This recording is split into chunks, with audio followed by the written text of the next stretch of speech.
Everyone, my name is Hector Garcia and I'm a fourth year medical student who fully matched to a radiology residency in Houston, Texas.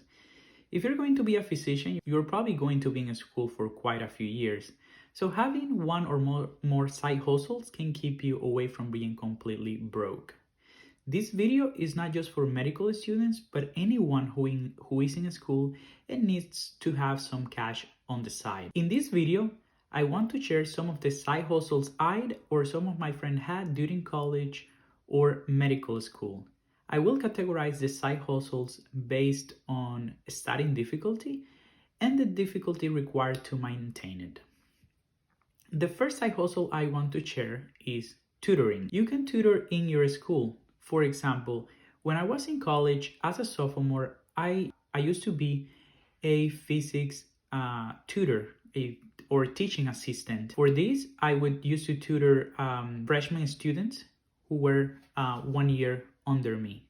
And even though I used to get paid very little, at least it gave me enough to buy food and other expenses. So now that I'm in medical school, I extended that to teaching online. I tutor through Wycent, and some of the subjects I am qualified to tutor include Spanish, anatomy, physiology, and most of the medical school exams like Step 1, Step 2, and soon I will be tutoring for Step 3. Now for this side hustle, the starting difficulty, I'm gonna give it a 2 because once you have the knowledge, because you have to have it for your exams or school, then it's not too difficult to start. And then to maintain it, because you still have to change your time for money, I'll give it a maintenance difficulty of 3. The second side hustle is a real estate agent. This is a very lucrative side hustle which can give you quite some cash on the side. However, there are a few things you have to know. The first one, you have to get your license. And that usually takes some time, and getting the initial license will cost you around $600. But selling at least one home a year will give you enough to compensate for that loss of the initial license. So I see it as an investment. Now realize that for some people, being a real estate agent is a full-time job. But for you, it can be a part-time, especially if you're in college, if you're in medical school. I think some of your friends will want to buy a house, and knowing you as a real estate agent, you can introduce yourself to them and be their real estate agent. So I understand some of you might say, well, Hector, as of now, interest rates are high, home prices are high, so it might be quite difficult during these times, but just having the license when the market returns back to normal, home prices decrease, I think you'll have your chance. And like I said, it's a very lucrative way to start your business. Now, just so to give you a little more in this aspect, because this is something I also do on the side, once the home is sold, let's assume for 300K, 300,000, then you'll probably get like a small percentage of that, usually 3%, generally is 3% through the selling broker, and then the other 3% to the buyer's broker. And then the broker will divide that between the broker and the selling agent, which in this case will be you. But in this case, I think you will have enough opportunity to get some opportunity to make some income on the side. Now, the studying difficulty for this is a 4 because you still have to study for 7 exams, which is not quite difficult to get the license, but it's very time consuming. It is time consuming. So maintenance difficulty is a 4 because once you have a client, you have to ensure that you put enough time for that client to be happy, and that way he can refer you to other people if you do a good job. Now, the side hustle number 3 is being a tax preparer. So for that, you have to obtain a preparer tax identification number, and complete the annual filing season program. And you have to obtain relevant information and pretty much get your feet wet in this field. The starting difficulty for this is a 4 because you still have to read a lot, know a lot. You will most likely, or you will work under an agency who will teach you a lot. And the maintenance difficulty is a 4 because you'll still have to exchange time for money, and you have to keep up with the current changes in the law or in the IRS. Now, the fourth item or the fourth side hustle is being a seller at Facebook Marketplace. And this is something I particularly do. I have, now that I am in my last year of medical school, I have sold most of my books to previous students, to students in the first 3 years. And because I've only used it once, they're pretty much new. And this is some income that I get from just selling my books. You can also sell your graduation cap and gown and other things like iClicker and other items, other school items that other students may find beneficial to them. In another video, I will go into detail as to how to sell in Facebook Marketplace. The starting difficulty for this is only 1. I'll give it a 1. It's quite easy to start. You just have to list your item. And then the maintenance difficulty, I'll give it a 2 because once someone places the order or texts you in Facebook, then you will ship the items, or you will agree with that person to pick it up at a certain location. It could be your house or a coffee shop. Number 5 could be monetize your hobbies. So if you're good at something, I encourage you can make money off of it. For example, I used to play chess competitively. I went over the 2100 mark as an ELO point.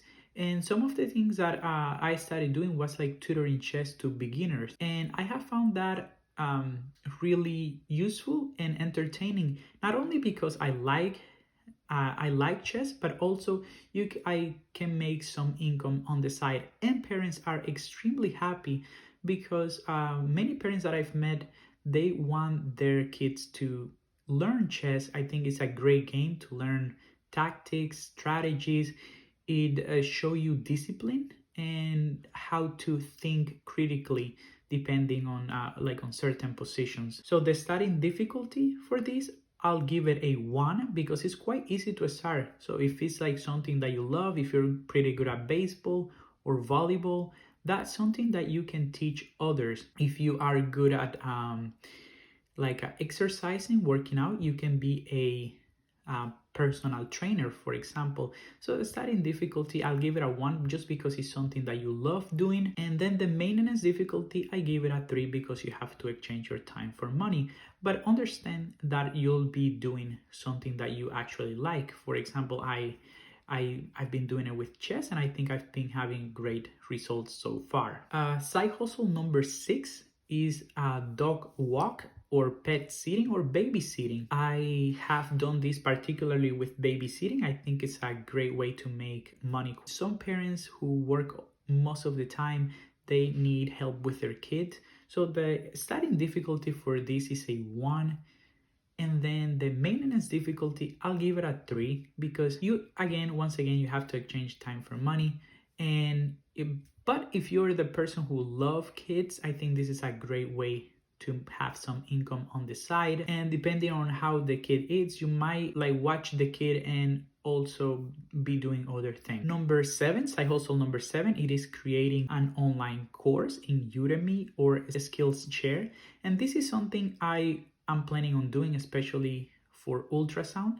Since I'm going into radiology, I would love for some people who are looking as a way to learn ultrasound, do this. So I haven't implemented, but I have it on plan. The starting difficulty for this is a 4 because you have to, put in the time and the work to create a course that people are going to find beneficial and are going to really get something from it.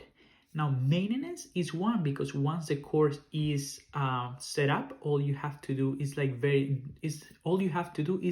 very minimal work. Side hustle number 8 is a freelance job. And for this is what we consider like graphic design. If you're particularly good at art, which I know a friend who did this, and she was doing quite well on the side, you can get contract with other people in order to develop a project on the side. The starting difficulty for this, in my opinion, I'll give it a 2, because you have to go out, expose yourself, and once you develop, once you give all the time to one client, that client is happy, he can refer you to someone else, and you can start developing your network. Maintenance difficult for these is a 3, because once again, you have to be exchanging time for money. Is not so passive. Now, side hustle number 9 is some part-time jobs. For example, some of the ones I had were as a language translator. So I know Spanish, so I've been able to tutor Spanish, but also being a translator in some places. That require being bilingual. You can be an Uber or DoorDash. I know some friends who have been using these. It's quite easy once you enrolled. It gives you the flexibility to do it at your own time. You can also be a research assistant. I was a research assistant back in college, and for this, sometimes you just have to cold email some of your professors and reach out to them to see if they have a part-time job for you as a research assistant. And especially during the summertime, some professor would like some medical students to work on their projects. So this is a great opportunity, 1, to develop your resume, and 2, to make some income on the side, while you might also be learning something particularly about the research you'll be doing. So number 10, it is like start your own YouTube channel. And that's what I've been doing so far.